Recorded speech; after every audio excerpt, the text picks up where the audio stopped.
Inakusahang magnanakaw at mamamatay tao sa gabi ng malakas na bagyo. Habang nilalamon ng apoy ang mansyon, itinapon si Marisol sa kalsada na parang basura ni Roderick. Hindi niya alam, ang kaisa-isang babaeng nagligtas sa kanyang mga anak ang siyang pinakamalupit niyang hinusgahan. Magagawa bang bumangon ng isang nanay na walang sandata, kundi ang kanyang sugatang puso? Sino ang tunay na demonyo sa likod ng magandang mukha? Huwag kang mag-inarte, Marisol. Kitang-kita ng dalawa kong mata kung paano mo isinilid sa iyong bulsa ang kwintas ni Ma'am Elena. At huwag mong sabihing hindi mo binalak lagyan ng kung anong gamot ang gatas ng mga bata para patulugin sila habang tumatakas ka. Ang boses ni Zenaida ay matalim pa sa labaha. Bawat salita ay tila may laso na humihiwa sa katahimikan ng mansyon. Sa harap nila, nakatayo si Roderick, ang lalaking pinagsilbihan ni Marisol nang may katapatan sa loob ng maraming taon. Ngunit ngayon ay may apoy ng puot sa kanyang mga mata. Iyon ba ang dahilan kung bakit mo pilit na pinapalabas ang lahat ng katulong sa nursery kanina? Dagdag ni Roderick, ang boses niya ay gumuho sa bigat ng pagkadismaya. Marisol, pinagkatiwalaan kita. Ibinigay ko sa iyo ang kaligtasan ng mga anak ko, pero mas masahol ka pa pala sa ahas. Sir, hindi po totoo yan. Hinding-hindi ko po magagawa yan sa mga bata. Pautal-utal na sagot ni Marisol. Ang kanyang mga kamay ay nanginginig habang mahigpit na nakakapit sa 3 bote ng gatas na bagong kulo pa lamang. Nararamdaman pa niya ang init ng salamin sa kanyang palad, isang init na nagpapaalala sa kanya na buong gabi siyang hindi natulog para bantayan ang mga sanggol na muling sinumpong ng ubo. Ang kanyang mga braso ay nangangalay at ang peklat ng paso sa kanyang kaliwang kamay ay tila kumikirot sa ilalim ng suot niyang uniforme. Isang marahas na sampal ang tumama sa kanyang pisngi. Ang tunog ng palad ni Zenaida na humampas sa balat ni Marisol ay umalingaw-ngaw sa malaking bulwagan. Mas masakit pa kaysa sa anumang pisikal na sugat na natamo niya noon. Dahil sa lakas ng tama, nabitawan ni Marisol ang mga bote ng gatas. Ang tunog ng pagkabasag ng mga kristal sa sahig ay tila simbolo ng kanyang sariling buhay na nawawasak sa mga sandaling iyon. Ang gatas na maputi at malinis ay kumalat sa mamahaling marmol, tila mga luhang hindi mailabas ng kanyang mga mata. Huwag mong madungisan ng marumi mong kamay ang alaala ng asawa ko, bulyaw ni Roderick, bago niya hinablot ang braso ni Marisol at kinaladkad ito patungo sa pintuan. Hindi makapagsalita si Marisol. Ang kanyang lalamunan ay tila punong-puno ng tuyong buhangin. Nararamdaman niya ang malamig na sahig sa kanyang mga paa habang pilit siyang itinataboy palabas. Ang bawat hakbang ay tila pagtalikod sa tanging tahanan at pamilyang itinatangi niya. Ang kanyang puso ay dahan-dahang nagkakapira-pira, hindi dahil sa bintang, kundi dahil sa kawalan ng tiwala ng lalaking lihim niyang hinahangaan. Nang marating nila ang malaking pintong bakal ng mansyon, itinulak siya ni Roderick palabas sa gitna ng malakas na buhos ng ulan. Ang lamig ng tubig ay agad na bumaon sa kanyang balat. Ngunit ang mas malamig ay ang titig ni Roderick. Huwag ka nang magpapakita sa akin muli, Marisol. Kung hindi dahil sa tagal ng pagsisilbi mo, ipapakulong kita ngayon din. Layas. Kasabay ng marahas na tunog ng pagsasara ng pintong bakal ay ang huling sulyap ni Marisol sa loob. Nakita niya si Zenaida sa likuran ni Roderick. Nakatayo sa tuyo at mainit na pasilyo. Dahan-dahang itinaas ang isang sulok ng kanyang labi sa isang mapang uyam ng ngiti, habang hawak ang isang maliit na bote ng gamot na pamilyar kay Marisol. Iyon ang gamot na balak sanang ituro ni Marisol kay Roderick. Ang gamot na unti-unting nagpapahina sa mga bata. Naiwang mag-isa si Marisol sa dilim. Ang bawat patak ng ulan sa kanyang muka ay humahalo sa kanyang mga luha. Nakatingin siya sa kanyang palad. Ang peklat na tanda ng kanyang pagsasakripisyo noong sunog ay tila naging isang sumpa sa halip na karangalan. Ang tanging naririnig niya sa kanyang isipan ay ang mahinang iyak ng mga sanggol mula sa nursery na tila tinatawag ang kanyang pangalan. Paano niya magagawang iwan ang mga batang itinuring na niyang sariling anak sa kamay ng isang demonyong nagsuot ng mukha ng anghel? Ito na ba ang katapusan ng lahat ng kanyang pagsusumikap? Ang itapon sa kalsada na parang basurang walang halaga? Nanatili siyang nakatayo doon, basa, sugatan, at mag-isa, habang ang bawat kidlat sa kalangitan ay tila naglalantad sa kalupitan ng mundong kanyang kinalalagyan. Walang masasakit pa sa katotohanang ang taong pinag-alayan mo ng buhay ang siya ring kukuha ng huling piraso ng iyong dangal bago ka itaboy sa kawalan. Ang bawat hakbang ni Marisol palayo sa mansyon ng mga ilagan ay tila pagbaon ng mga tinik sa kanyang talampakan. Ngunit sa halip na tuluyang lumisan, huminto siya sa madilim na sulok ng malaking gate. Ang hagupit ng bagyo ay lalong tumitindi, ngunit ang apoy sa loob ng kanyang dibdib ay mas nag-aalab pa kaysa sa anumang unos. Hindi niya kayang iwan ang tatlong anghel sa kamay ng isang babaeng kayang pumatay ng kaluluwa. Gamit ang nakatagong susi sa ilalim ng isang malaking paso na tanging siya lamang ang nakakaalam, muling pumasok si Marisol sa gilid ng mansyon, sa gitna ng kaguluhan ng mga katulong na nag-aayos ng mga nabasag na gamit at ang pakikipag-argumento ni Roderick sa mga gwardya. Mabilis at tahimik na tinahak ni Marisol ang daan patungo sa nursery. Bawat tibok ng kanyang puso ay tila isang tambol na nagbabala ng panganib. Nang makarating siya sa loob, nakita niya ang tatlong sanggol, sina Rafael, Gabriel at Sofia, na mahimbing na natutulog, walang kamalay-malay sa panganib na naghihintay sa kanila sa ilalim ng pangangalaga ni Zenaida. Hindi ko hahayaang saktan niya kayo, bulong ni Marisol habang mabilis na ibinabalot ang mga bata sa makakapal na kumot at maingat silang inilagay sa loob ng isang malaking basket na ginagamit sa labada. Sa gitna ng kadiliman at ingay ng ulan, nagawa niyang itakas ang tatlong bata patungo sa kanyang lumang sasakyan na nakaparada sa labas ng bakod. Ang kanyang mga kamay ay nanginginig habang pilit na pinaandar ang makina. Tila ang bawat tunog nito ay isang pagsigaw na maglalantad sa kanyang ginawa. Sa mga sandaling iyon, hindi na siya isang simpleng katulong. Siya ay isang inang nagnanakaw ng sarili niyang mga anak mula sa kuko ng kamatayan. Pagkalipas ng ilang oras na pagmamaneho sa gitna ng baha, bumungad sa kanya ang ibang mundo, ang tondo. Dito, ang amoy ng mamahaling pabango ng mansyon ay napalitan ng masangsang na amoy ng basura, kanal, at basang lupa. Ang mga ilaw na nagniningning sa Tagaytay ay hinalinhan ng madidilim na eskinita na tanging mga gasera at kandila lamang ang nagbibigay ng liwanag. Dito tayo magsisimula, sabi ni Marisol sa mga bata, habang binubuhat niya ang basket patungo sa isang maliit na barong-barong na gawa sa pinagtagpi-tagping yero at kahoy. Ang bawat patak ng ulan sa butas-butas na bubong ay tila mga martilyong pumupukpok sa kanyang natitirang lakas. Sa loob ng barong-barong, ang sahig ay putik at ang hangin ay puno ng lamig. Dito niya nakilala si Lito, isang mekanikong may uling sa mukha, ngunit may kabutihan sa mga mata na nakatira sa katabing dampa. "Kailangan niyo ba ng tulong, Aling Marisol?" tanong ni Lito.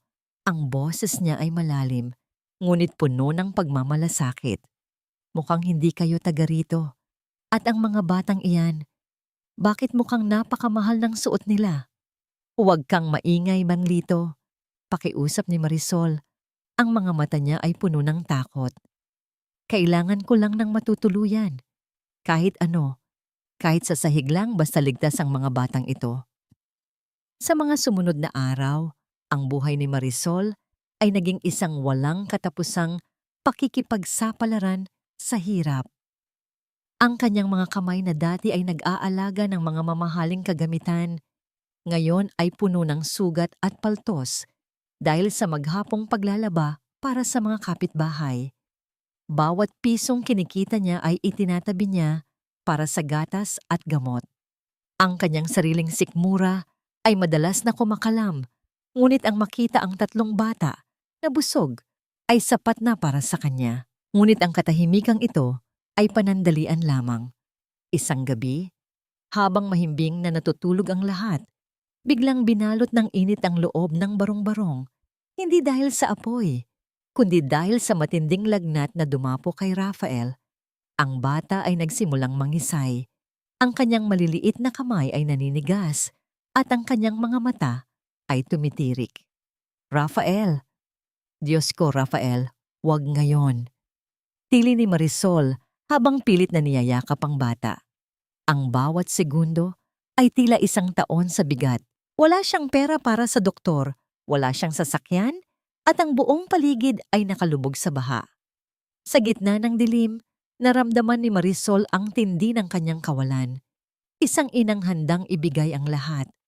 Ngunit tila ang mundo ay ayaw siyang pagbigyan. Napatingin siya sa bintanang yero at sa liwanag ng kidlat, nakita niya ang anino ng isang sasakyang itim na dahan-dahang pumapasok sa kanilang eskinita. Isang sasakyang pamilyar sa kanyang paningin. Isang sasakyang pagmamay-ari ng mga taong nais siyang wasakin. Magagawa ba niyang iligtas si Rafael nang hindi nalalantad ang kanilang kinaroroonan? O ito na ang gabi kung saan ang kanyang sakripisyo ay mauuwi sa isang malagim na katapusan?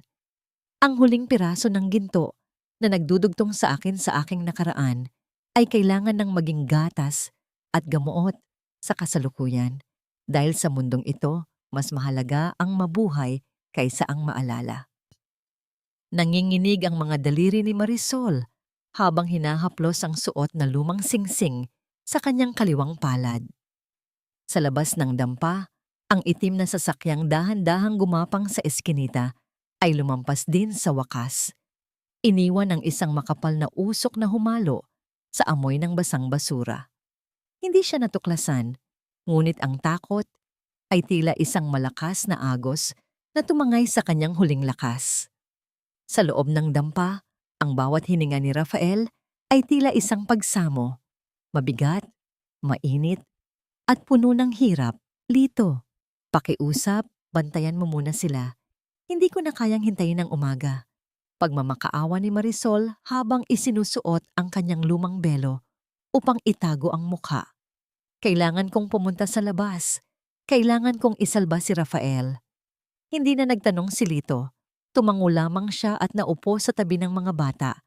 Ang kanyang mga kamay na puno ng grasa ay maingat na humawak sa maliit na kumot ni Sofia. Naglakad si Marisol sa gitna ng madidilim na kalsada ng tondo hanggang sa marating niya ang isang maliit at madilim na sanglaan na bukas pa sa mga oras na yon. Ang amoy ng lumang metal at alikabok ay sumalubong sa kanya. Sa likod ng makapal na salamin, ang matandang lalaking nagbabantay ay tila walang pakialam sa mundo. Ang kanyang mga mata ay nakatuon lamang sa maliit na timbangan sa kanyang harapan. Magkano po ito? Tanong ni Marisol. Ang boses niya ay halos hindi marinig. Inilapag niya ang singsing sa ibabaw ng counter. Iyon ang tanging alaala ng kanyang yumaong asawa, ang tanging bagay na nagpapaalala sa kanya na minsan siyang minahal at naging masaya bago siya naging isang hamak na katulong sa Tagaytay. Hinaplos ni Marisol ang gasgas sa ibabaw ng ginto, isang bakas na nakuha nila noong araw ng kanilang kasal. Ang bawat alaala ng tawanan at pangarap ay tila uwant-unting naglalaho habang sinusuri ng lalaki ang alahas. Mababa na ang halaga ng ginto ngayon, Aling, lalo na't masyado nang luma ang disenyo nito. Walang emosyong sagot ng lalaki. Binanggit niya ang halagang halos kalahati lamang ng inaasahan ni Marisol. Pakiusap, dagdagan niyo naman. Pang-ospital lang po ng anak ko. Kahit kaunti lang. Pagsusumamo ni Marisol, ang kanyang mga kamay ay nakadiin sa salamin. Ngunit bago pa makasagot ang lalaki, isang malakas na tinig mula sa telebisyon sa sulok ng sanglaan ang kumuha ng atensyon ng lahat. Ang balita ay tungkol sa kinapermaid ng Tagaytay. Ang larawan ni Marisol, noong mas bata pa siya at wala pang peklat ng hirap sa muka, ay malinaw na nakapaskil sa screen. Inilarawan siya bilang isang mapanganib na babae na tumakas bitbit ang 3 sanggol ng bilyonaryong si Roderick Ilagan. Ang sino mang makapagbibigay ng impormasyon sa kinaroroonan ng suspek ay tatanggap ng malaking pabuya. Saad ng reporter, naramdaman ni Marisol ang panlalamig ng kanyang buong katawan. Tila tumigil ang pag-ikot ng mundo habang dahan-dahang tumitingin ang matandang lalaki mula sa screen patungo sa kanyang mukha. Mabilis na ibinaba ni Marisol ang kanyang belo, hinablot ang pera sa counter kahit kulang ito, at tumakbo palabas ng sanglaan nang hindi na tinitingnan ang naiwang singsing. Tumakbo siya sa gitna ng ulan. Ang kanyang puso ay tila sasabog sa takot. Bawat taong madaanan niya ay tila isang pulis. Bawat ilaw ng sasakyan ay tila isang searchlight na naghahanap sa kanya. Sa bawat kanto, tila naririnig niya ang mga bulong ng pag-uusig. Nang makabalik siya sa eskinita malapit sa kanilang dampa, isang kamay ang biglang humawak sa kanyang balikat mula sa madilim na sulok. Isang marahas na hila ang nagpaharap sa kanya sa isang lalaking nakasuot ng itim na jacket. Ang mukha nito ay halos matakpan ng sombrero. "Marisol, ikaw nga ba yan?" Ang boses ng lalaki ay pamilyar, ngunit puno ng pagtataka at gulat. Nanigas si Marisol. Ang perang pambili ng gamot ni Rafael ay mahigpit niyang nayakap sa kanyang dibdib. Sa ilalim ng malamig na liwanag ng isang poste ng ilaw, nakita niya ang mukha ng lalaki. Hindi ito pulis at hindi rin ito tauhan ni Roderick. "Mang Kanor?" Pabulong na tanong ni Marisol. Ang matandang butler na itinuring niyang ama sa mansyon ay nakatayo sa kanyang harapan. Ang mga mata nito ay puno ng luha at pangamba. Ngunit bago pa makapagsalita ang matanda, isang tunog ng sirena ng pulis ang umalingaw-ngaw sa dulo ng eskinita. Ang mga asul at pulang ilaw ay nagsimulang gumapang sa mga pader ng mga barong-barong, tila isang malaking halimaw na handang lumamon sa kanilang lahat. "Kailangan mong umalis dito, Marisol, ngayon din." Ang babala ni Mang Kanor ay tila isang hatol ng kamatayan. Magagawa ba ni Marisol na itakas muli ang mga bata kung ang tanging taong nakakaalam ng kanyang lihim ay nakatayo na sa kanyang harapan? At ano ang gagawin niya kung ang daan palabas ay tila unti-unti nang sinasasara ng batas na kanyang tinatakasan? Kalimutan mo na ang babaeng yon, Roderick. Isang kriminal ang pinagkatiwalaan mo. At ngayon, pati ang alaala ng mga anak natin ay dinungisan niya ng kanyang kataksilan. Ang boses ni Zenaida ay tila isang malambot na pelus na bumabalot sa silid, ngunit sa likod nito ay ang talim ng 1,000 patalim. Nakatayo siya sa harap ng malaking salamin sa master bedroom ng mansyon sa Tagaytay. Suot ang isang mamahaling seda na robe. Habang sinusuklay niya ang kanyang buhok, ang kanyang mga mata ay nakatitig kay Roderick na nakaupo sa gilid ng kama, nakayuko at tila pasa ng buong daigdig. Ang mansyon na dati ay puno ng halimuyak ng mga sariwang bulaklak na inaalagaan ni Marisol ay tila naging isang malamig na katedral ng katahimikan. Sa labas ng bintana, ang tanawin ng Bulkang Taal ay natatakpan ng makapal na hamog, tila sumasalamin sa kalituhan sa isipan ng bilyonaryo. "Hindi ko lang lubos maisip, Zenaida." Mahinang tugon ni Roderick. Ang boses niya ay paos at puno ng pagod. Bakit niya nagawa iyon? Ilang taon siyang nanilbihan dito. Hindi ko nakita sa kanya ang ganitong uri ng kasamaan. Dahan-dahang lumapit si Zenaida at ipinatong ang kanyang mga kamay sa balikat ni Roderick. Ang kanyang mga kuko na bagong pintura ng kulay dugo ay tila mga kuko ng isang ibong mandaragit na dahan-dahang bumaon sa suot na polo ng lalaki. "Iyan ang problema sa'yo, masyado kang mabuti." Bulong ni Zenaida habang iniaabot ang isang tasa ng tsaa na may kakaibang amoy. "Uminom ka muna nito, honey. Makakatulong ito para makatulog ka at gumaan ang pakiramdam mo. Huwag mo nang isipin ang babaeng iyon. Ang mahalaga ngayon ay mahanap ang mga bata. Buhay man o kung anuman ang kinalabasan ng kanyang kabaliwan." Dahan-dahang ininom ni Roderick ang tsa. Ang bawat higop niya ay tila isang hakbang patungo sa isang madilim na bangin na hindi niya namamalayan. Habang nararamdaman niya ang init ng likido sa kanyang lalamunan, nagsimulang umikot ang kanyang paligid. Ang mga anino sa dingding ay tila naglalakad. Ang mga alaala ay tila naghahalo-halo. Sa kabilang dako ng mansyon, ipinapakita na ni Zenaida ang kanyang tunay na kulay sa mga natitirang katulong. Habang wala si Roderick sa paningin, ang kanyang mukha na tila anghel ay napapalitan ng isang nakakatakot na anyo. Itapon niyo ang lahat ng gamit ng babaeng yon. Sigaw niya sa isang batang katulong na nanginginig sa takot. Ang mga halamang inaalagaan niya sa garden, bunutin niyo lahat. Ayaw kong makakita ng kahit anong bakas ng Marisol na yon sa pamamahay na ito. At kung sino man sa inyo ang magbanggit ng pangalan niya, hinding-hindi niyo magugustuhan ang gagawin ko sa inyo. Ang bawat salita ni Zenaida ay tila isang latigo na humahampas sa katahimikan ng mansyon. Ang kanyang kasakiman ay tila isang apoy na dahan-dahang tumutupok sa lahat ng magandang alaala sa loob ng bahay. Para sa kanya, ang bawat piraso ng waveless, ang bawat mamahaling painting, ay kanya na ngayon. Nang bumalik siya sa silid ni Roderick, nakita niyang nakahiga na ang lalaki. Ang mga mata nito ay nakatitig sa kisame, ngunit tila walang nakikita. Ang epekto ng gamot na lihim niyang inihahalo sa tsa ay nagsisimula nang kumapit sa isipan ng bilyonaryo. Marisol, pabulong na tawag ni Roderick. Ang kanyang mga kamay ay pilit na umaabot sa kawalan. Bakit mo kinuha ang mga bata? Isang mapanguyam na ngiti ang sumilay sa labi ni Zenaida habang pinapanood ang pagbagsak ng lalaking dating kinatatakutan at iginagalang ng lahat. Hinawakan niya ang kamay ni Roderick at bumulong sa kanyang tainga. Wala na siya, Roderick. Isang anino na lang siya ng iyong nakaraan. Ako na ang kasalukuyan mo. Ako na ang mag-aalaga sa lahat. Ngunit sa gitna ng katahimikan ng gabi, biglang lumamig ang hangin sa loob ng silid. Isang anino ang dahan-dahang gumalaw malapit sa pintuan. Sa paningin ni Roderick na nababalot ng ilusyon, nakita niya ang isang babaeng nakatayo sa dilim.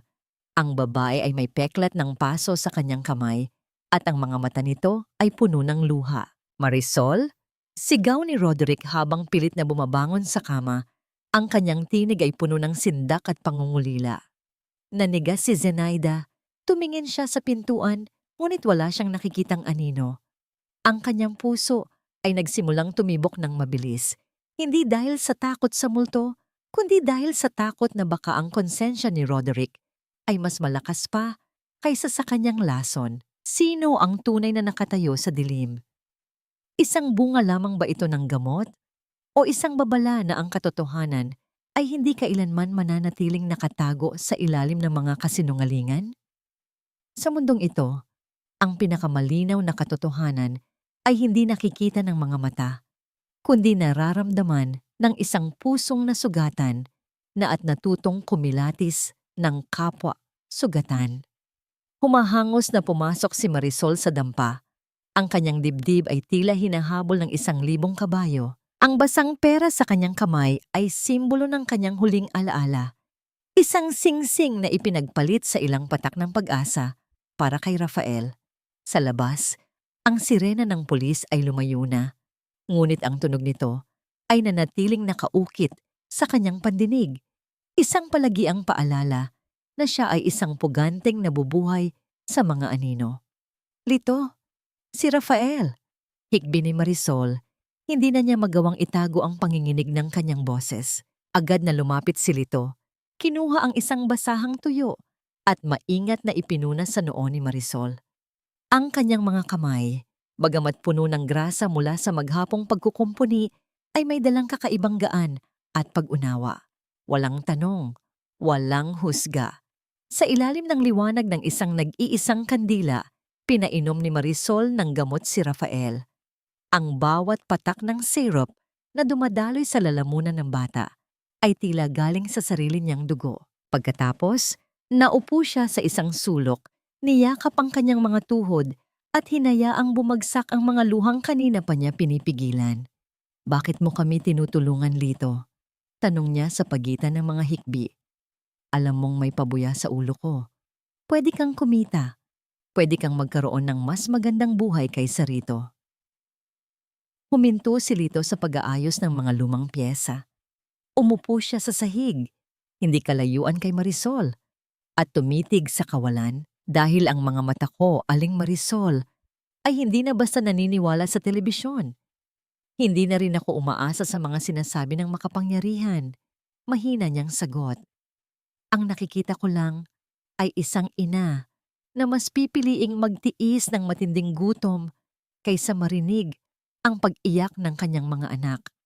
Ganyan din ang nanay ko noon bago siya tuluyang mawala sa akin dahil sa sakit. Ang mga salitang iyon ay tila isang mainit na kumot na dahan-dahang bumalot sa nanlalamig na puso ni Marisol. Sa madilim na sulok ng tondo, sa gitna ng dumi at hirap, nakahanap siya ng isang kakampi. Isang bulag na saksi na hindi man nakikita ang yaman ng Tagaytay, ay malinaw namang nakikita ang kadalisayan ng kanyang puso. Kasabay ng kanyang pag-iyak, isang mahina at halos nag-aalangang katok ang narinig nila sa manipis na pinto. Nanigas ang katawan ni Marisol. Ngunit bago pa siya makakilos, dahan-dahang binuksan ni Lito ang pinto. Nakatayo roon si Mang Kanor, ang matandang butler, basang-basa sa ulan at may dalang isang maliit na bayong ng mainit na pandesal at kape. Ang kanyang mga mata ay puno ng awa at pag-aalala. "Huwag kang matakot, Hija," agad na sabi ng matanda. "Hindi ako kaaway. Nakita ko ang balita. Nakita ko ang kasinungalingan sa mga mata ni Zenaida. Alam kong hindi ikaw yon." Pumasok si Mang Kanor at inilahad ang daladala. Ang amoy ng bagong lutong tinapay ay pumuno sa maliit na dampa. Isang amoy na matagal nang hindi naaamoy ni Marisol. "Pero bakit, Mang Kanor? Si Sir Roderick, bakit niya hinayaang mangyari ito?" tanong ni Marisol. Ang boses ay basag. Umiling si Mang Kanor. Ang kanyang mukha ay puno ng lungkot. "Wala na ang Sir Roderick na kilala natin. Ang nasa mansyon ngayon ay isang katawang lupa na lamang. Isang kaluluwang naliligaw sa loob ng sarili niyang bahay. Nilalaso ni Zenaida ang kanyang isip araw-araw, gabi-gabi. Biglang naalala ni Lito ang isang bagay. Mabilis niyang hinalungkat ang isang kahon ng mga lumang gamit na nakuha niya mula sa basurahan ilang linggo na ang nakalipas. "May mga itinapong gamit mula sa mansyon. May mga lumang papel dito. Akala ko'y basura lang," sabi ni Lito habang inilalabas ang isang luma at naninilaw na folder. Binuksan ito ni Marisol. Sa loob, nakita niya ang mga litrato ng kanyang ama, si Don Julian, nung nga ito ay nabubuhay pa. At sa ilalim ng mga litrato ay isang sulat. Ang sulat ay hindi para sa kanya. Ito ay isang kopya ng liham na ipinadala para sa kanyang ama. Maraming taon na ang nakalipas. Ang kanyang mga mata ay nanlaki habang binabasa ang bawat salita. Ang sulat ay mula kay Zenaida, ngunit hindi ito sulat ng pakikipagkaibigan. Ito ay isang sulat ng pagbabanta, isang sulat na naglalaman ng mga detalye kung paano ninakaw ni Zenaida ang pera ng kumpanya at ibinintang lahat sa kanyang ama. Nanginginig niyang binasa ang huling pangungusap ng liham, isang pangungusap na tila isang pako na bumaon ng direkta sa kanyang puso. "Itigil mo ang investigasyon, Julian. O baka ang susunod na balita tungkol sa iyo ay hindi na pagnanakaw, kundi isang malungkot na pagtalon mula sa iyong sariling opisina." Nabitiwan ni Marisol ang papel. Ang hangin ay tila nawala sa kanyang mga baga. Ang pagpapakamatay ng kanyang ama ay hindi pala isang akto ng kahinaan. Ito ay isang pagpatay na binalot sa kasinungalingan. At ang babaeng pumatay sa kanyang ama ay ang parehong babaeng sumisira ngayon sa kanyang buhay. Ang laban na ito ay hindi na lamang para sa mga bata. Ito ay para sa hustisya. Ito ay para sa ngalan ng kanyang ama. Ngunit paano lalaban ang isang puganteng walang pera, walang kapangyarihan, laban sa isang reynang nakaupo sa trono ng kasinungalingan? Ang 10 taon ay isang mahabang panahon para sa isang sugat na maghilom, ngunit isang maikling sandali lamang para sa isang pusong puno ng paghihiganti na maghintay. At sa bawat araw na lumilipas, ang puot ay nagiging ugat na kumakapit ng mas mahigpit sa kaluluwa. Ang liham na naglalaman ng katotohanan tungkol sa pagkamatay ng kanyang ama ay naging rosaryo ni Marisol. Sa loob ng 10 taon, ang mga sulok ng papel ay malambot na sa kaluluma. Ang tinta ay bahagyang kumupas, ngunit ang mga salita ay nananatiling matalim at nakaukit sa kanyang isipan.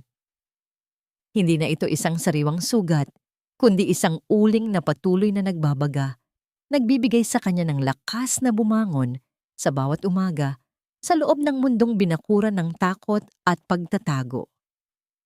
Ang tondo ang naging kanilang kanlungan at kulungan. Ang 3 sanggol na dati ay amoy gatas at pulbos.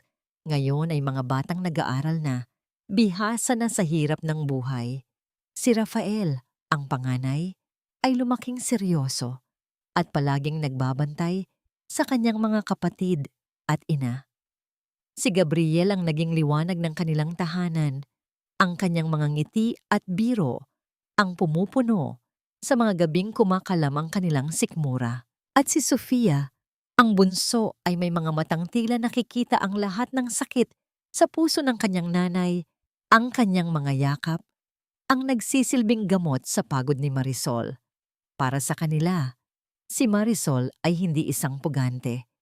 Siya ay nanay, ang babaeng nagtatahi ng kanilang mga punit na uniforme, ang naghahati sa isang pirasong itlog para sa kanilang 3, ang humahalik sa kanilang mga sugat at ang kumakanta ng uyayi hanggang sa sila'y makatulog.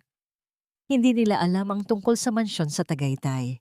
Ang alam lang nila ay ang init ng pagmamahal sa loob ng kanilang maliit na barong-barong. Si Marisol naman ay unti-unti nang nilalamon ng panahon. Ang kanyang mga kamay na dati malambot ay magaspang na at puno ng kalyo mula sa walang katapusang paglalabada at paglilinis ng mga bahay. May mga puting hiblana sa kanyang buhok at ang kanyang likod ay palaging kumikirot. Ang dati niyang mga ngiti ay napalitan ng isang palagiang pag-aalala.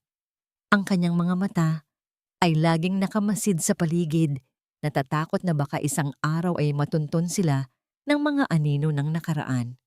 Isang umaga, habang naghahanda sila para pumasok sa eskwela, napansin ni Marisol ang isang maliit na butas sa siko ng uniforme ni Rafael. "Anak, halika rito. Tatahiin ko muna ito bago ka umalis," sabi niya habang kinukuha ang kanyang karayom at sinulid.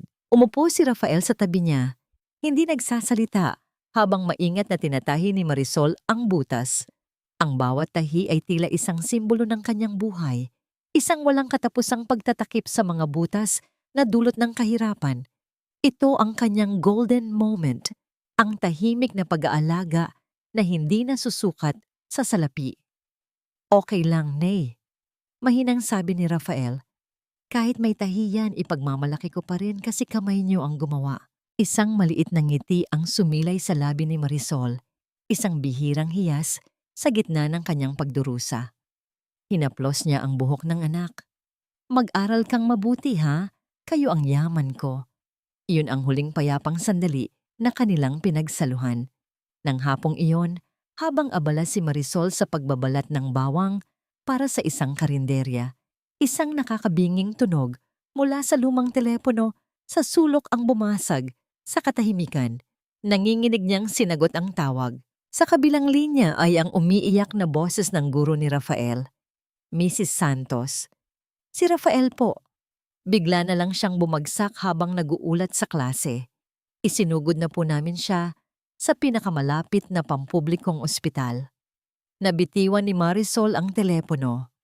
Ang tunog ng pagbagsak nito sa sementadong sahig ay tila isang putok ng baril na gumising sa kanya mula sa isang mahabang panaginip ng pagtatago. Sa isang iglap, nawala ang 10 taon ng maingat na pag-iwas. Wala nang Marisol na tagapaglaba.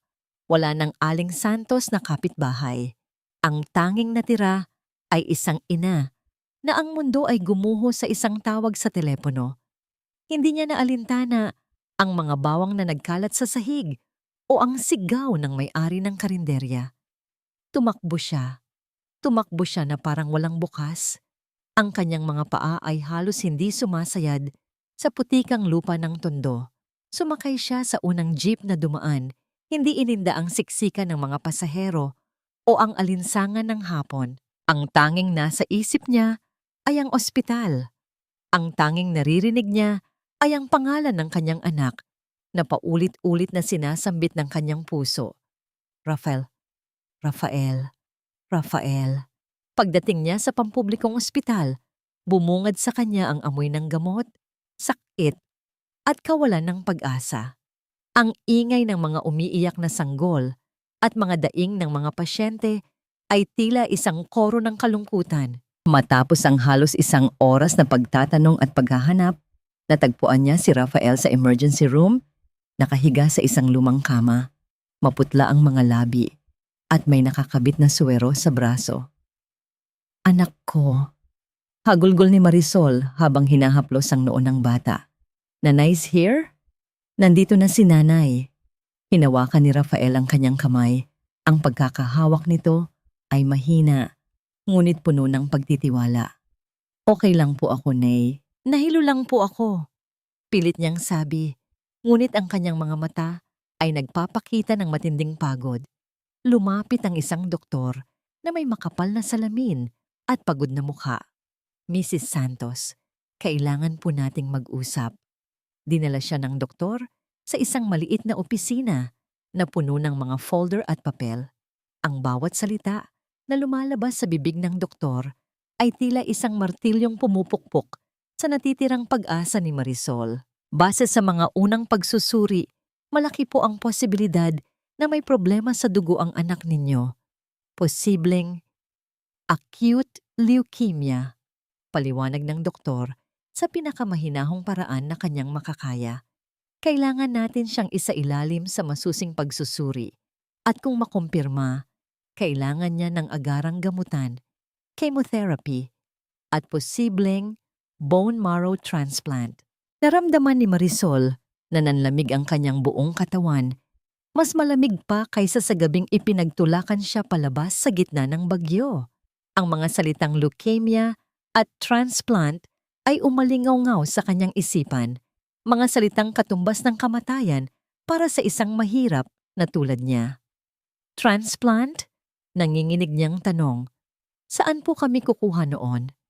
Kailangan niya ng donor misis, isang taong kapareho niya ng dugo at tissue type. Sabi ng doktor, ang pinakamagandang pagkakataon ay mula sa isang kadugo, isang kapatid, o isang magulang. Sa mga sandaling iyon, tila tumigil ang pag-ikot ng mundo ni Marisol. Ang boses ng doktor ay tila nanggagaling sa napakalayo. Ang tanging nakikita niya ay 2 bagay. Ang liham na naglalaman ng katotohanan tungkol sa kanyang ama at ang 3 batang hindi niya tunay na kadugo. Isang kapatid, isang magulang. Ang kaligtasan ni Rafael ay hindi matatagpuan sa loob ng tondo. Hindi ito mabibili ng pera mula sa paglalabada. Ito ay nakakubli sa loob ng isang mansyon sa Tagaytay. Ito ay dumadaloy sa dugo ng isang bilyonaryong nilamon ng kasinungalingan upang iligtas ang buhay ng anak na kanyang pinalaki. Kailangan niyang bumalik sa impyernong kanyang tinakasan. Kailangan niyang harapin ang lalaking sumira sa kanyang dangal at ang pamilyang nagnakaw ng kanyang buong pagkatao. Minsan, ang tanging paraan para malabanan ang isang demonyo ay ang pumasok sa kanyang sariling impyerno, kahit pa ang bawat hakbang mo ay sa ibabaw ng nagbabagang uling ng nakaraan.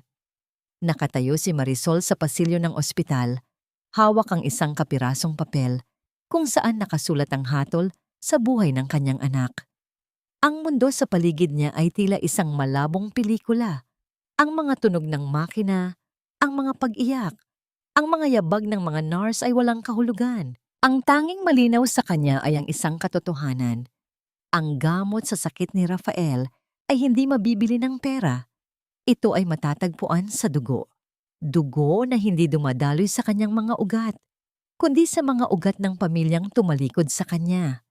Pagka-uwi niya sa dampa, tinitigan niya ang natutulog na mukha ni na Gabriel at Sofia sa tabi ni Rafael. Ang kanilang kawalang malay ay tila isang sumbat sa kanyang konsensya. Paano niya ipagkakait kay Rafael ang pagkakataong mabuhay? At paano niya isusugal ang kaligtasan ng dalawa para sa isa? Ngunit sa huli, ang pagmamahal ng isang ina ay hindi marunong mamili. Kinabukasan, bago pa man sumikat ang araw, gumawa si Marisol ng isang desisyon na babago sa lahat. Hinalungkat niya ang mga lumang damit sa isang baul. Ginamit niya ang uling mula sa kanilang kalan upang dungisan ang kanyang mukha. Iginuhit ang mga kulubot ng katandaan sa kanyang balat. Ikinuba niya ang kanyang likod at sinanay ang isang paos at nanginginig na boses. Sa loob ng isang oras, ang inang si Marisol ay namatay at ipinanganak ang isang matandang pulubi na walang pangalan at walang kinabukasan. Ang biyahe pabalik sa Tagaytay ay isang paglalakbay sa nakaraan. Ang bawat kilometrong nilalakbay ng bus ay tila isang paghila pabalik sa sakit na 10 taon niyang sinubukang ibaon. Ang mainit at masikip na hangin ng Maynila ay unti-unting napalitan ng malamig at sariwang simoy ng kabundukan. Isang simoy na dati ay nagbibigay sa kanya ng kapayapaan, ngunit ngayon ay may dalang lamig ng panganib. Ang mansyon ng mga Ilagan ay nakatayo pa rin sa tuktok ng burol. Tila isang natutulog na higante, mas malaki at mas nakakatakot kaysa sa kanyang alaala. Ang mga hardin na dati ay puno ng mga makukulay na bulaklak ay tila nalanta at nawalan ng buhay. Nagtago siya sa likod ng malalaking puno, naghihintay ng tamang pagkakataon. Alam niya ang bawat sulok ng mansyon, ang bawat lihim na daanan, ang bawat kahinaan ng seguridad nito. Naghintay siya hanggang sa dumating ang truck ng basura. Sa sandali ng pagkakataon, nang abala ang gwardiya sa pakikipag-usap sa driver, mabilis at walang tunog siyang nakapasok sa service gate, tila isang aninong lumusot sa siwang ng pader. Ang loob ng mansyon ay isang malamig na libingan. Ang dating masayang tahanan na puno ng halakhak ng mga katulong ay nababalot ngayon ng isang nakakabinging katahimikan. Ang hangin ay tila mabigat, puno ng amoy ng alikabok at kalungkutan. Bawat hakbang niya sa sahig na marmol ay isang paglalakbay sa mga alaala ng sakit. Sa kanyang pag-akyat sa ikalawang palapag, kusa niyang iniwasan ang isang baitang ng hagdanan, ang baitang na alam niyang may mahinang tunog. Kapag natapakan, isang lihim na tanging siya lang ang nakakaalam. Ito ang kanyang golden moment, isang patunay na ang bahagi ng kanyang pagkatao ay naiwan pa rin sa lugar na ito. Ang kanyang layunin ay ang opisina ni Roderick, kung saan nakatago ang lahat ng mahahalagang dokumento ng pamilya, kasama na ang mga medical records. Ngunit habang dahan-dahan siyang naglalakad sa madilim na pasilyo, isang siwang sa pinto ng master bedroom ang nakakuha ng kanyang atensyon. Sumilip siya.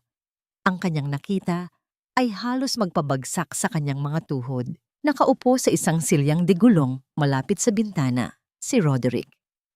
Ang dating matikas at makapangyarihang bilyonaryo ay isa na lamang anino ng kanyang dating sarili. Ang kanyang mga mata ay lubog at walang buhay, nakatitig sa kawalan. Ang kanyang buhok ay halos puti na at ang kanyang mga kamay ay nanginginig, habang pilit na inaabot ang isang baso ng tubig sa mesa. Hindi galit ang naramdaman ni Marisol, kundi isang matinding awa. Ang lalaking sumira sa kanyang buhay ay isa na ngayong bilanggo sa sarili niyang bahay, isang buhay na bangkay na nilamon ng lason at kasinungalingan. Nagpatuloy si Marisol patungo sa opisina. Ang kanyang puso ay lalong tumibay. Hindi na lamang ito para kay Rafael. Ito ay para na rin sa pagliligtas sa kaluluwa ng lalaking minsang nagkamali. Nang marating niya ang pinto ng opisina, maingat niyang pinihit ang seradura. Pumasok siya sa dilim. Ang tanging liwanag ay nagmumula sa buwan na sumisilip sa malaking bintana. Sinimulan niyang halungkatin ang mga drawer. Ang kanyang mga kamay ay nanginginig sa kaba at pagmamadali. "Anong hinahanap mo, matanda?" Isang malamig na boses ang bumasag sa katahimikan. Nanigas si Marisol sa kanyang kinatatayuan. Dahan-dahan siyang lumingon. Sa pagbukas ng ilaw ng pasilyo, isang anino ang humaba papasok sa opisina. At sa dulo ng aninong iyon, nakatayo ang isang babaeng nakasuot ng itim na seda. Ang kanyang mga mata ay kasing talim ng yelo at ang kanyang labi ay may bakas ng isang pamilyar at nakamamatay ng ngiti. Nagkaharap sila sa dilim. Ang babaeng itinapon sa putikan at ang reynang umagaw ng lahat. Ang pugante at ang mang-uusig. Nakatayo sa kanyang harapan si Zenaida. May mga peklat na hindi lang bakas ng sugat, kundi mga mapa ng isang nakaraang pilit na ibinabaon sa limot. At kapag muling nahawakan, binubuksan nito ang isang aklat na akala mo'y matagal nang isinara. Ang ngiti ni Zenaida ay kasing lamig ng hangin sa Tagaytay. Hindi niya pa nakikilala ang mukha sa ilalim ng dumi at pagkukunwari. Ngunit nakikita niya ang takot sa mga mata ng matandang pulubi. Isang takot na nagbibigay sa kanya ng kapangyarihan. "Sino ka? Anong kailangan mo sa opisina ng asawa ko?" Tanong ni Zenaida. Ang bawat salita ay may diin. Tila isang hukom na naghahatol. "Isa ka sigurong magnanakaw. Baka gusto mong tumulad sa dati naming katulong na si Marisol?" Ang babaeng iyon. Sinunog niya ang bahaging ito ng mansyon bago siya tumakas kasama ang mga bata. Isang demonyo. Hindi kumibo si Marisol. Bawat pagbanggit sa kanyang pangalan mula sa bibig ni Zenaida ay tila isang karayom na tumutusok sa kanyang puso. "Hindi ka magsasalita?" Lumapit si Zenaida. Ang kanyang mga takong ay lumilikha ng matinis na tunog sa sahig na gawa sa nara. Marahas niyang hinawakan ang braso ni Marisol upang kaladkarin ito palabas. "Halika rito, matanda. Ipapakaladkad kita sa mga gwardya." Ngunit sa paghawak niya sa braso, ang kanyang mga daliri ay dumapo sa isang pamilyar na umbok ng balat sa ilalim ng maruming damit. Ang peklat, ang bakas ng paso.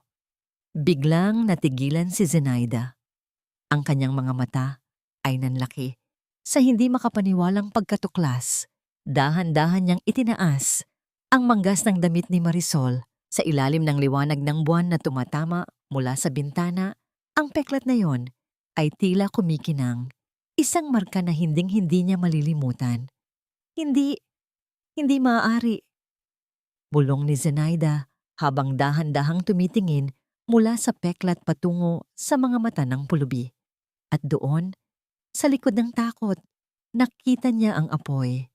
Ang parehong apoy ng katapangan na nakita niya 10 taon na ang nakalilipas. "Marisol?" Ang lamig ng mga daliri ni Zenaida sa kanyang balat ay tila kabaligtaran ng nagngangalit na init na gumuhit sa alaala ni Marisol 10 taon na ang nakalilipas. Ang kadiliman ng opisina ay biglang naglaho at napalitan ng nakakasilaw na liwanag ng apoy mula sa nakaraan. Bumalik ang kanyang diwa sa gabing iyon. Kakatapos niya lang magtimpla ng gatas para sa mga bata nang makita niya ang isang maliit at walang lamang bote ng gamot sa basurahan malapit sa kusina ni Zenaida. Pamilyar ang bote. Iyon ang pampatulog na ipinagbawal ng doktor. Sa pagmamadali, pumasok siya sa nursery. Nakita niya si Zenaida na may hawak na hiringgilya, handa nang ihalo ang isa pang patak sa bote ng gatas. "Anong ginagawa mo, Zenaida?" Sigaw ni Marisol. Natigilan si Zenaida. Ang mukha ay nagpapakita ng purong kasamaan. "Huwag kang makialam dito, Marisol. Ginagawa ko lang ang nararapat para sa pamilyang sinira ng tatay mo." Nang tangkain ni Marisol na agawin ang bote, itinulak siya ni Zenaida. Sa kanilang pag-aagawan, natabig ni Zenaida ang isang gasera sa mesa. Ang apoy ay mabilis na kumalat sa mga kurtina.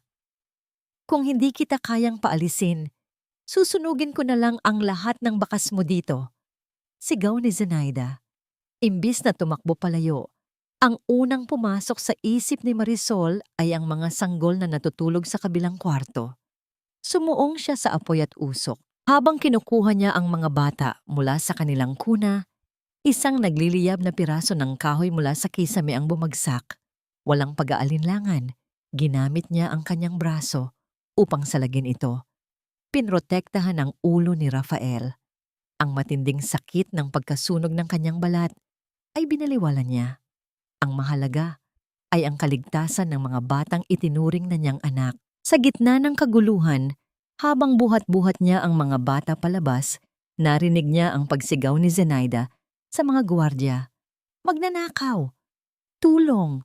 Sinusunog ni Marisol ang mansyon. Ang isang malakas na pag-alog sa kanyang balikat, ang marahas na humila sa diwa ni Marisol pabalik sa kasalukuyan. Nakatayo si Zenaida sa kanyang harapan.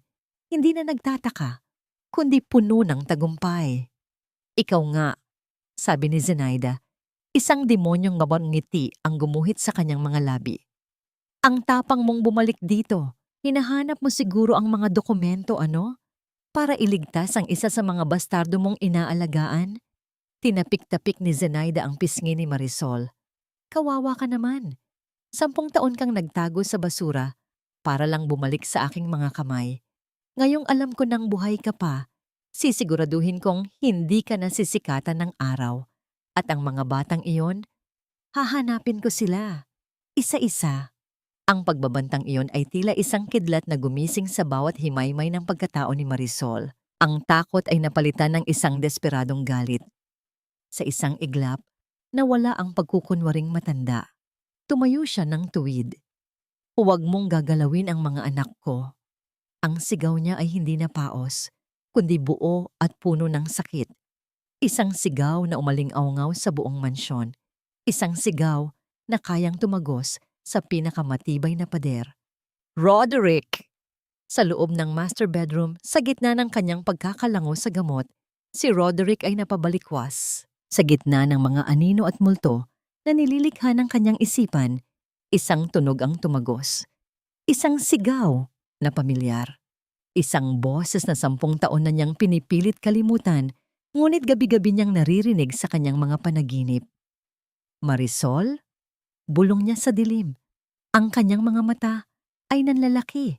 Hindi sigurado kung ang kanyang narinig ay isang alaala o isang katotohanang biglang nagising. Sa isang palasyong binalot ng kasinungalingan, ang tanging pag-asa ay hindi nagmumula sa mga sigaw na naririnig ng lahat, kundi sa mga bulong na pinakikinggan lamang ng mga tapat. Ang sigaw ni Marisol ay tila isang matalim na kidlat na gumuhit sa katahimikan ng mansyon. Isang sigaw na puno ng 10 taon ng sakit, takot at pananabik. Sa isang iglap, nabura ang pagkukunwari at ang babaeng nakatayo sa harap ni Zenaida ay hindi na isang pulubi, kundi isang inang handang makipagpatayan. Agad na kumilos si Zenaida. Ang kanyang pagkagulat ay mabilis na napalitan ng isang mapanganib na kalamigan. Bago pa man makasigaw muli si Marisol, tinakpan niya ng kanyang kamay ang bibig nito at marahas na ibinulong, "Manahimik ka. Isang ingay mo pa. At sisiguraduhin kong hindi mo na makikita ang mga anak mo kahit sa kabilang buhay." Kasabay nito, narinig nila ang mahinang paggalaw mula sa master bedroom. "Marisol? Nasaan ka?" Ang boses ni Roderick ay nanginginig at puno ng kalituhan. Tila isang taong nagising mula sa isang masamang panaginip. "Dito ka lang," utos ni Zenaida kay Marisol, bago siya mabilis na lumabas ng opisina at hinarap ang nanghihinang si Roderick na pilit na bumabangon mula sa wheelchair. "Honey, anong nangyayari sa'yo?" Malambing na tanong ni Zenaida. Ang kanyang boses ay tila isang gamot na pampakalma. "Nananaginip ka na naman. Walang Marisol dito. Matagal na siyang patay sa alaala natin, hindi ba?" Ipinatong niya ang kanyang mga kamay sa balikat ni Roderick at sa isang maingat na haplos, Lihim niyang idiniin ang isang pressure point sa leeg nito na nagdulot ng biglaang pagkahilo sa lalaki. Napakapit si Roderick sa kanya. Kalimutan mo na ang narinig mo. Mahal ko. Bumalik ka na sa kama. Magpahinga ka. Bulong ni Zenaida habang inaakay pabalik ang nalilitong si Roderick. Ang kanyang mga salita ay tila isang incantation, isang mahikang itim na muling bumabalot sa isipan ng lalaki. Itinutulak itong pabalik sa madilim na balon ng kawalan. Nang makasiguro si Zenaida na muling nahimbing si Roderick, bumalik siya sa opisina na may apoy ng pagpatay sa kanyang mga mata. Ngunit laking gulat niya, wala na si Marisol. Ang tanging naiwan ay ang bukas na bintana at ang kurtinang humahampas sa hangin. Hindi ka makakatakas! Di sigaw ni Zenaida sa kawalan. Ang kanyang boses ay puno ng galit na hindi mailabas. Kinuha niya ang kanyang telepono at mabilis na tinawagan ng isang numero. Hanapin niyo siya. Isang matandang pulubi na may peklat sa braso. Buhay o patay, dalhin niyo sa akin. At higit sa lahat, hanapin niyo ang 3 bata. Habang nagaganap ang kaguluhan sa itaas, sa ibaba, sa madilim na kusina ng mansyon, may isang pares ng mga matang nakasaksi sa lahat. Si Mang Kanor, ang matandang butler, ay hindi natutulog. Mula nang bumalik si Marisol, ang kanyang katapatan ay muling nagising. Narinig niya ang sigaw, narinig niya ang banta, at alam niyang kailangan niyang kumilos. Nang makalabas si Marisol mula sa bintana ng opisina at gumapang sa bubong ng garahe, isang anino ang sumalubong sa kanya sa ibaba. Napasigaw sana siya sa takot, ngunit agad siyang pinigilan nito. "Hija, ako ito. Si Kanor," bulong ng matanda. "Dalian mo. Alam ko kung saan ka makakapagtago." Itinuro ni Mang Kanor ang isang maliit at halos hindi napapansing pinto sa ilalim ng lumang hagdanan sa hardin, isang lumang wine cellar na matagal nang hindi ginagamit. Walang nakakaalam nito, kundi ako at ang mga dating ilagan. Magtago ka muna dyan. Ako na ang bahala sa labas. Pumasok si Marisol sa madilim at malamig na cellar. Ang amoy ng lumang alak at alikabok ay bumalot sa kanya. Ngunit sa mga sandaling iyon ang pinakaligtas na lugar sa buong mundo. Bago isara ni Mang Kanor ang pinto, may iniabot itong isang lumang desusing telepono at isang bote ng tubig. "Huwag kang gagawa ng anumang ingay. Babalikan kita kapag ligtas na," huling sabi ng matanda bago tuluyang isara ang pinto. Ibinabalik si Marisol sa kumpletong kadiliman. Sa loob ng cellar, tanging ang mabilis na tibok ng kanyang puso ang naririnig ni Marisol. Niyakap niya ang kanyang mga tuhod, nanginginig sa lamig at takot. Ngunit sa gitna ng kadiliman, isang maliit na ilaw ang nagmula sa teleponong bigay ni Mang Kanor. Isang text message, galing kay Lito. "Aling Marisol, nasaan na kayo? Nagwawala si Gabriel at Sofia. Hinahanap kayo. Umuwi na kayo. Pakiusap." Ang bawat salita ay tila isang patak ng asido na tumutulo sa kanyang puso. Ang kanyang mga anak ay nag-iisa at natatakot. Habang siya ay nakakulong sa isang madilim na butas, ang mga taong pinakamamahal niya ay nasa panganib. Kailangan niyang makalabas. Kailangan niyang makabalik sa tondo. Ngunit paano? Ang mansyon ay binabantayan na ng mga tauhan ni Zenaida. Ang bawat sulok ay may mga matang naghahanap sa kanya.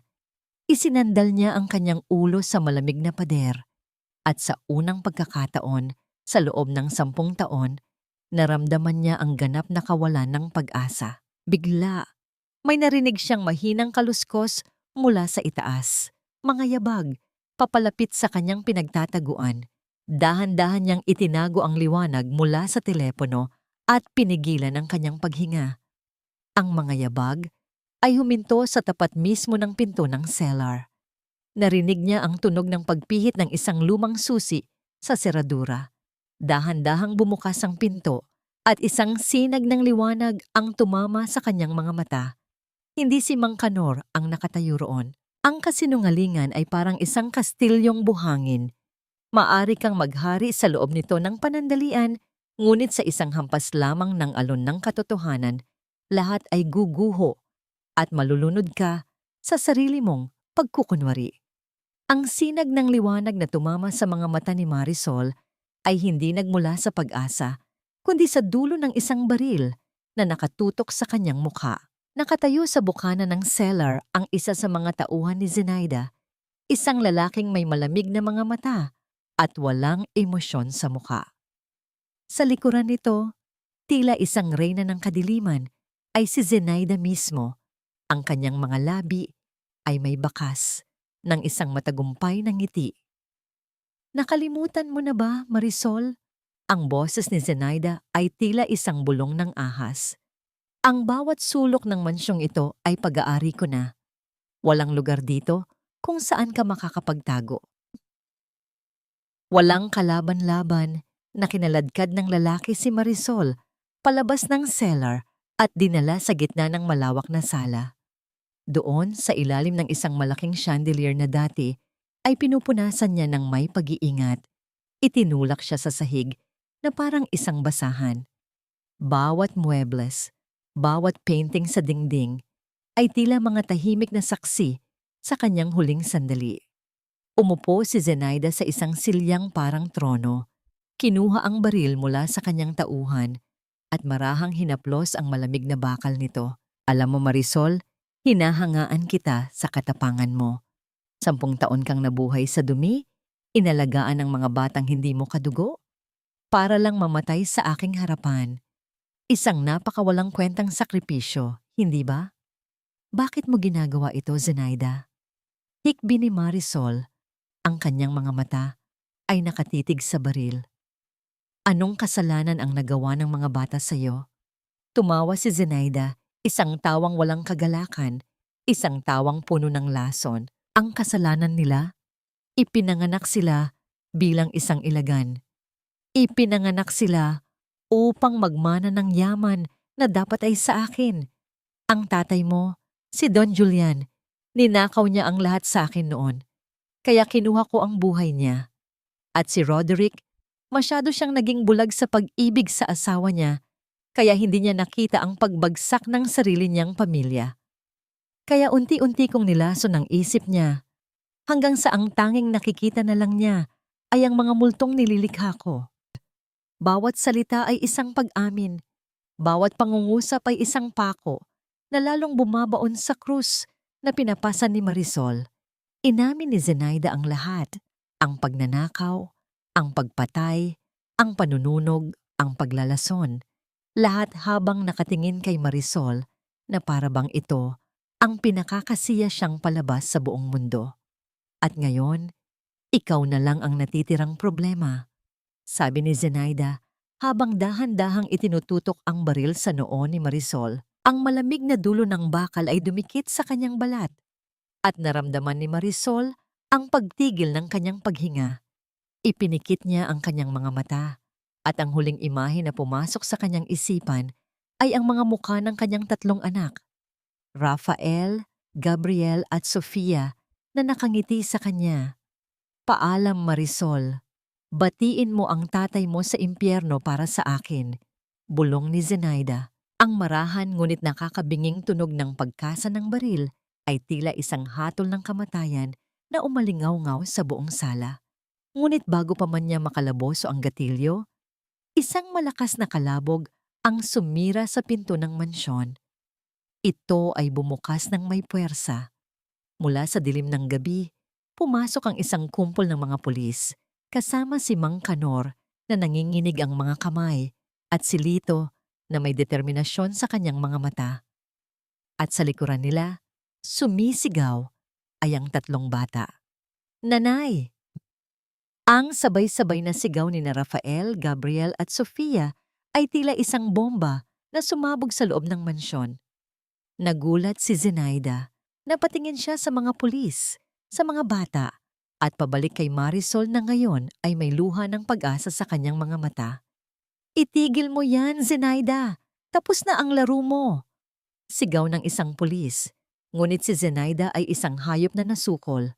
Ang kanyang mga mata ay nag-aapoy sa kabaliwan. Imbis na sumuko, hinila niya si Marisol patayo at itinutok ang baril sa tagiliran nito. Walang lalapit, tili ni Zenaida. Isang hakbang niyo pa at isasama ko ang babaeng ito sa libingan. Napatigil ang lahat. Ang tanging maririnig ay ang pag-iyak ng mga bata at ang mabilis na paghinga ng isang babaeng nasa bingit ng kamatayan. Ang sala, na dati ay lugar ng mga kasiyahan, ay naging isang entablado ng isang trahedya. Sa gitna ng tensyon, isang nakakayanig na putok ang bumasag sa katahimikan ng mansyon. Isang putok ng baril ang umalingaw-ngaw. Kasunod nito ay ang mabagal na pagbagsak ng isang katawan sa sahig na marmol. Sa bawat pagkalabit ng gatilyo, may isang buhay na nagtatapos at isang katotohanang nagsisimula. Ngunit ang pinakamahabang bala ay hindi gawa sa bakal, kundi sa pagsisisi na bumaon sa puso sa loob ng maraming taon. Ang usok mula sa dulo ng baril ay dahan-dahang humalo sa malamig na hangin ng sala. Hindi si Zenaida ang nakapagpaputok. Sa tuktok ng maringal na hagdanan, nakatayo si Roderick.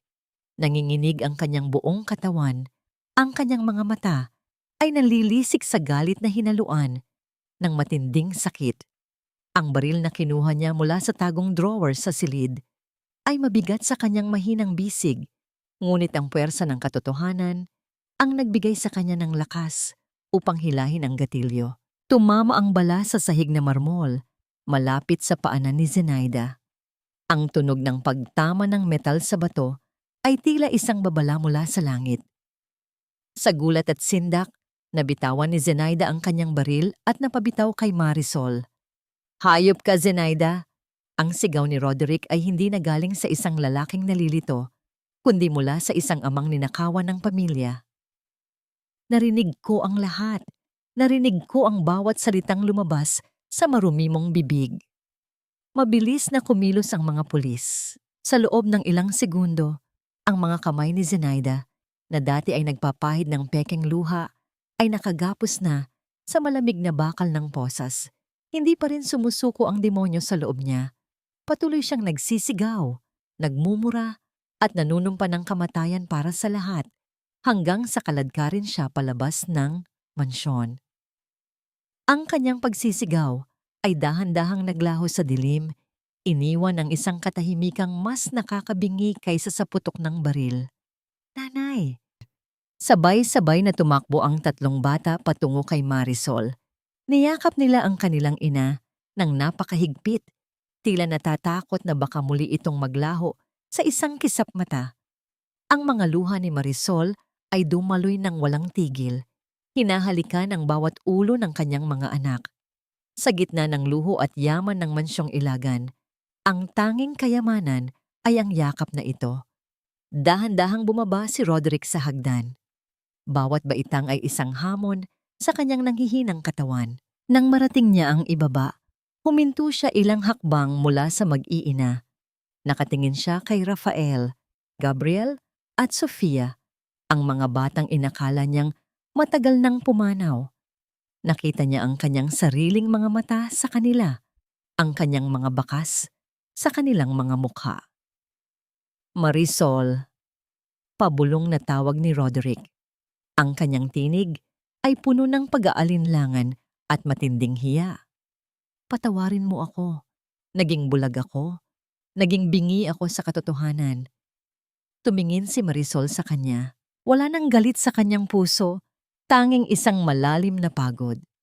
Hindi ako ang dapat mong hingan ng tawad, Sir Roderick. Ang mga anak mo, ang mga batang itinapon mo sa kalsada ng gabing iyon. Lumingon ang tatlong bata sa lalaking tinatawag nilang Sir. Para sa kanila, ang bilingaryong ito ay hindi isang ama, kundi ang taong nagdulot ng peklat sa puso ng kanilang nanay. Kayo ba? Kayo ba ang mga anak ko? Nanginginig na tanong ni Roderick habang pilit na inaabot ang kamay kay Rafael. Ngunit bago pa man madampi ang kanyang daliri sa balat ng bata, umatras si Rafael.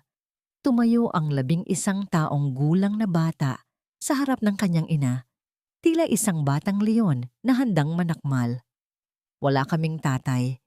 Matigas na sabi ni Rafael. Ang tanging pamilya namin ay si Nanay Marisol. Kung sino man po kayo, salamat sa pagligtas sa kanya, pero huwag niyo kaming hawakan. Ang mga salitang yon ay tila isang sampal na mas masakit pa sa anumang pisikal na saktan. Napaluhod si Roderick sa sahig na marmol, humahagulgol sa sakit ng katotohanan. Ang yaman na pinaghirapan niya ay walang silbi sa harap ng mga batang hindi siya kilala. Sa gitna ng emosyonal na pagtutuos, biglang bumagsak si Rafael. Ang kanyang mukha ay naging kasing puti ng papel at ang kanyang mga mata ay dahan-dahang pumikit. Rafael, anak, tili ni Marisol. Agad na tumulong ang mga nurse na kasama ng mga pulis. Sa gitna ng kaguluhan, mabilis na isinakay si Rafael sa ambulansya. Ang kagalakan ng muling pagkikita ay agad na napalitan ng takot para sa buhay ng bata. Sa ospital, ang balita ay tila isang hatol ng bitay. Kailangan na natin ng transplant ngayon din, saad ng doktor. Nangihina na ang kanyang puso. Kung hindi natin masisimulan ang proseso sa loob ng susunod na 2 oras, baka hindi na siya umabot sa umaga. Lumingon ang lahat kay Roderick. Siya lamang ang tanging pag-asa. Siya lamang ang may kadugong dumadaloy sa mga ugat ni Rafael. Ngunit dahil sa mga gamot na ipinainom ni Zenaida sa kanya, sa loob ng maraming taon, ang kanyang sariling katawan ay mahina at ang kanyang dugo ay may lason pa rin. Gawin niyo ang lahat, sigaw ni Roderick sa doktor. Kuhanin niyo ang kailangan niyo. Kahit maubos ang dugo ko, iligtas niyo lang ang anak ko. Ngunit sir, mapanganib ito para sa inyo, babala ng doktor. Maari kayong hindi na magising. Tumingin si Roderick kay Marisol, isang huling sulyap ng pag-ibig at pagsisisi. Ito na lang ang tanging paraan para mabura ang mga pagkakamali ko, Marisol. Alagaan mo sila. Alagaan mo ang ating mga anak. Magagawa ba ng isang huling sakripisyo na pagdugtungin ang mga pusong matagal nang nagkawalay? O ang paggaling ni Rafael, ang magiging huling hininga ng kanyang tunay na ama? Ang tunay na kapatawaran ay hindi isang regalong ibinibigay sa taong nagkasala, kundi isang kalayaang ipinagkakaloob mo sa sarili mong puso upang muling makahinga ng wala ang bigat ng nakaraan. Ang pasilyo ng ospital ay nababalot ng isang uri ng katahimikang tanging sa gitna lamang ng laban sa pagitan ng buhay at kamatayan mararamdaman. Ang amoy ng antiseptic ay humahalo sa malamig na hangin ng madaling araw. Nakaupo si Marisol sa isang bangko, ang kanyang mga kamay ay mahigpit na nakahawak sa isang rosaryong kahoy habang sina Gabriel at Sofia ay mahimbing na natutulog sa kanyang magkabilang tabi. Sa di kalayuan, nakatayo si Lito at Mang Kanor, tila 2 bantay na hindi hinahayaang muling makapasok ang anumang dilim. Sa loob ng operating room, ang buhay ay dumadaloy sa isang manipis na tubo. Ang dugo ni Roderick, ang dugong pilit na dinungisan ng lason ni Zenaida, ay dahan-dahang isinasalin patungo sa nanunuyong mga ugat ni Rafael. Ito ang huling sakripisyo ng isang lalaking nagnanais lamang na itama ang lahat ng kanyang pagkakamali. Ang bawat patak ay isang pagsamo, bawat pintig ng makina ay isang panalangin para sa pangalawang pagkakataon. Makalipas ang 8 oras, bumukas ang pinto ng silid. Lumabas ang doktor, hinubad ang kanyang maskara at isang maliit na ngiti ang sumilay sa kanyang pagod na mukha. Successful po ang transplant, Aling Marisol. Stable na si Rafael at mukhang tinatanggap na ng kanyang katawan ang bone marrow, saad ng doktor. Tungkol naman kay Sir Roderick, malaki ang nawalang dugo sa kanya at mahina ang kanyang resistensya, pero lumalaban ang kanyang katawan. Kailangan lang niya ng mahabang panahon para makarecover. Isang hikbi ng pasasalamat ang kumawala sa dibdib ni Marisol. Ang bigat na 10 taon niyang dinala ay tila uant-unting naglalaho, natutunaw sa init ng balitang kanyang narinig. Lumipas ang ilang linggo. Ang mansyon sa Tagaytay ay hindi na ang malamig na libingan na kinalakhan ni Zenaida. Bagamat ang mga kasangkapan ay nandoon pa rin, ang espiritu ng bahay ay nagbago. Habang si Roderick ay dahan-dahang nagpapalakas sa isang espesyal na silid sa ospital, si Marisol ang naging tulay para sa muling pagkakakilala ng mag-aama. Isang hapon, dinala ni Marisol ang 3 bata sa silid ni Roderick. Nakaupo ang bilyonaryo sa kanyang kama. Masigla na ang kanyang mga mata, bagamat may bakas pa rin ng panghihina. Nang makita niya ang mga bata, lalo na si Rafael na nakatayo na at may kulay na ang mga pisngi, muling namuo ang luha sa kanyang mga mata. Rafael, Gabriel, Sofia, mahina niyang tawag. Hindi agad lumapit ang mga bata. Ang 10 taon ay isang malawak na karagatan na hindi kayang tawirin sa isang iglap. Ngunit lumapit si Marisol, hinawakan ang kamay ni Rafael at dinala ito sa kamay ni Roderick. "Hindi ko po kayo matatawag na tatay ngayon, Sir Roderick," sabi ni Rafael. Ang kanyang boses ay may seryosong tono ng isang batang naging lalaki ng maaga dahil sa hirap. "Pero salamat po. Salamat po dahil ibinigay niyo ang buhay niyo para sa akin. Susubukan po naming kilalanin kayo para po kay nanay." Iyon ang simula ng paghilom. Hindi ito isang perpektong kwento ng isang masayang pamilya sa loob ng isang gabi, kundi isang dahan-dahang paglalakbay ng pagtanggap. Samantala, si Zenaida ay nabulok sa loob ng isang madilim at masikip na selda. Ang yaman na kanyang ninakaw ay binawi ng batas at ang kagandahang kanyang ipinagmamalaki ay kumupas sa ilalim ng bigat ng kanyang mga kasalanan. Walang sino man ang bumisita sa kanya. Walang boses na tumawag sa kanyang pangalan. Ang kanyang karma ay ang pagiging malimutan ng mundong pilit niyang pinagharian. Isang araw, bumisita si Marisol sa bilangguan, hindi para sumumbat, kundi para ibigay ang kanyang huling mensahe. "Nakamit ko na ang hustisya para sa tatay ko, Zenaida," mahinang sabi ni Marisol sa likod ng rehas. "Pero hindi kita papatayin sa galit. Mas pinipili kong mabuhay sa pag-ibig na kailanman ay hindi mo mararamdaman. Ang pinakamalaking parusa mo ay ang makita kaming masaya habang ikaw ay nanginginig sa sarili mong dilim." Ito ang kanyang golden moment, ang pagtayo ng tuwid sa harap ng kanyang mga api, hindi bilang biktima, kundi bilang isang reyna ng kanyang sariling kapalaran. Habang naglalakad si Marisol palabas ng bilangguan, sumalubong sa kanya ang sikat ng araw. Nakita niya si Lito at Mang Kanor na naghihintay sa kanya sa labas, kasama ang 3 bata na masayang naghahabulan sa damuhan. Ang peklat sa kanyang kamay ay nandoon pa rin. Hindi na ito bakas ng apoy at sakit, kundi isang medalya ng karangalan. Isang patunay na ang isang hamak na katulong ay kayang maging pinakamakapangyarihang tao sa mundo. Isang nanay na nagmahal ng higit pa sa sarili niyang buhay. Sa huli, ang buhay ay hindi nasusukat sa ningning ng ginto o sa laki ng mansyong tinutuluyan, kundi sa lalim ng bakas na iniwan ng pag-ibig sa mga pusong pinili mong alagaan at protektahan. Isang maaliwalas na umaga ang bumungad sa Tagaytay.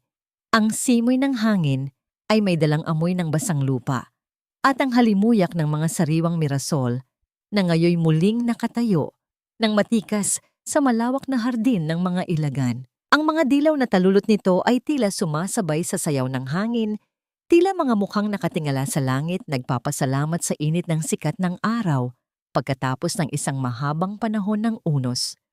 Nakatayo si Marisol sa gitna ng hardin, hawak ang isang gunting at basket. Hindi na siya nakasuot ng uniforme ng katulong.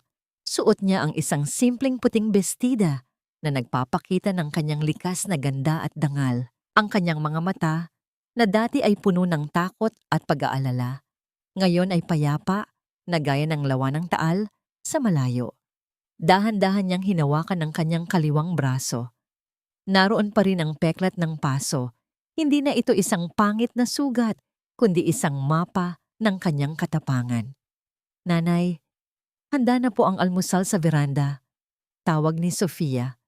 Ang bunsong dalaga ay tumatakbo patungo sa kanya. Ang kanyang tawa ay tila mga kampanilya na bumabasag sa katahimikan ng umaga. Sumunod naman si Gabriel na may dalang gitara, habang si Rafael ay naglalakad ng may katatagan. Bit-bit ang ilang libro para sa kanyang pag-aaral sa medisina. Ang tatlong bata na dati ay isiniksik niya sa isang basket ng labada sa gitna ng bagyo, ngayon ay mga haligi na ng kanyang buhay. Sa veranda, naghihintay si Roderick. Nakaupo siya sa isang silya, nagbabasa ng dyaryo. Nang makita niya ang mag-iina, dahan-dahan siyang tumayo at naglakad patungo sa kanila. Wala na ang wheelchair. Wala na ang panginginig ng mga kamay. Bagamat may mga linya na ng edad sa kanyang mukha, ang kanyang mga mata ay nagniningning sa kagalakan. Salamat, Marisol, bulong ni Roderick habang tinutulungan siyang bitbitin ang basket ng mga bulaklak. Hindi ito pasasalamat para sa bulaklak, kundi para sa 10 taon ng pag-aalaga sa kanyang mga anak at para sa pagkakataong muli siyang maging bahagi ng kanilang buhay. Ngumiti si Marisol. Sa loob ng mahabang panahon, ang tanong na, nagawa ko na bang magpatawad, ay palaging bumabagabag sa kanya. Ngunit habang tinitingnan niya si Roderick na maingat na nakikipag-usap kay Rafael at nakikita ang unting paglambot ng puso ng kanyang mga anak, alam niyang nahanap na niya ang sagot. Ang kapatawaran ay hindi nangyayari sa isang iglap. Ito ay isang proseso ng pagbuo muli ng mga piraso ng tiwalang winasak ng iba. Kain na po tayo, Dad, mahinang sabi ni Rafael. Bagamat maikli at tila nag-aalangan, ang salitang dad ay nagdulot ng isang matinding emosyon sa mukha ni Roderick. Ito ang kanyang pinakamalaking tagumpay, higit pa sa anumang deal sa negosyo. Naupo ang buong pamilya sa paligid ng mesa. Naroon din si Mang Kanor na itinuring na ring lolo ng mga bata at si Lito na ngayon ay siya ng head of security at katiwala ng mansyon. Ang hapagkainan ay puno ng kwentuhan, tawanan, at amoy ng mainit na barako at sinangag. Ito ang tunay na kahulugan ng hiya at pag-asa. Ang kahihiyan ng nakaraan ay natakpan na ng pag-asa ng kasalukuyan. Natutunan ni Marisol na ang pamilya ay hindi lamang tungkol sa dugo o apelyido. Ang pamilya ay binuo ng mga taong handang manatili sa tabi mo sa gitna ng baha, sa gitna ng gutom, at sa gitna ng mga maling paratang. Ang kanyang sakripisyo bilang isang nanay ay nagbunga ng isang ani na mas matamis kaysa sa anumang yaman. Habang nakatingin siya sa kanyang pamilya, naramdaman ni Marisol ang isang ganap na kapayapaan. Wala na ang mga anino ni Zenaida. Wala na ang takot sa sirena ng pulis. Ang tanging naririnig niya ngayon ay ang tunog ng paggaspas ng mga dahon at ang masayang usapan ng kanyang mga anak. Ang kwento ng isang hamak na katulong na naging tagapagligtas ay natapos na. At sa paglubog at muling pagsikat ng araw sa Tagaytay, isang bagong kabanata ang nagsisimula. Isang buhay na binalot sa katotohanan, katarungan, at walang hanggang pagmamahal. Dito, sa gitna ng mga mirasol, natagpuan ni Marisol ang kanyang tunay na tahanan. Isang tahanang hindi gawa sa bato, kundi sa mga pusong nagkakaisa.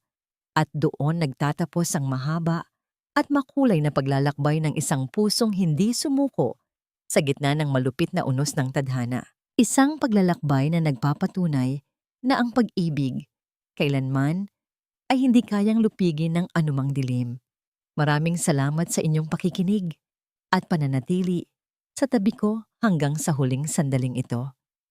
Habang isinusulat ko ang bawat kabanata ng buhay ni Marisol, tila ako rin ay kasama niyang lumalakad sa madidilim na eskinita ng Tondo at sa malalamig na pasilyo'y ng mansyon sa Tagaytay. Ang pinakamahirap na bahagi para sa akin ay ang ilarawan ng bawat hikbi niya habang tinititigan ng kanyang mga may sakit na anak. Dahil sa bawat salitang aking inilalapat, nadudurog din ang aking puso bilang isang magulang at bilang isang tao. Ang kwentong ito ay kinuha sa mga piraso ng tunay na buhay, mga kwento ng mga dakilang inang nakikilala ko sa araw-araw na ang tanging sandata ay panalangin at wagas na sakripisyo. Ang pagmamahal ay parang isang maliit na ningas ng kandila sa gitna ng isang malakas na bagyo. Maaring ito ay mabuwal o bahagyang humina, ngunit hanggat may isang pusong handang mag-alaga sa apoy, hinding-hindi ito tuluyang mamamatay. Sa dulo ng bawat mahabang gabi, ang sikat ng araw ay laging may dalang bagong pag-asa at pagkakataon para sa paghilom. Ngunit bago tayo tuluyang magpaalam, nais kong mag-iwan ng isang tanong sa inyong mga puso. Sa dami ng sakit at kawalan ng tiwalang ipinakita ni Roderick, sapat na nga ba ang huli niyang sakripisyo para sa kapatawarang ibinigay ni Marisol? Ikaw ba? Kung ikaw ang nasa kalagayan niya, kaya mo ring buksan muli ang iyong tahanan para sa taong naging dahilan ng 10 taon mong pagdurusa. Sana ay nag-iwan ang kasaysayang ito ng isang mainit na bakas sa inyong mga damdamin. Napakalaki ng halaga sa akin na malaman ang inyong mga saloobin. Kaya't pakiusap ay iwanan ang inyong mga komento sa ibaba. Huwag ninyong kalimutang i-like at i-share ang kwentong ito upang mas marami pa tayong pusong maabot at mapainit ng pag-asa. Hanggang sa muli nating pagkikita sa susunod na kabanata ng buhay at pag-ibig. Maraming salamat muli at pagpalain kayo ng may kapal.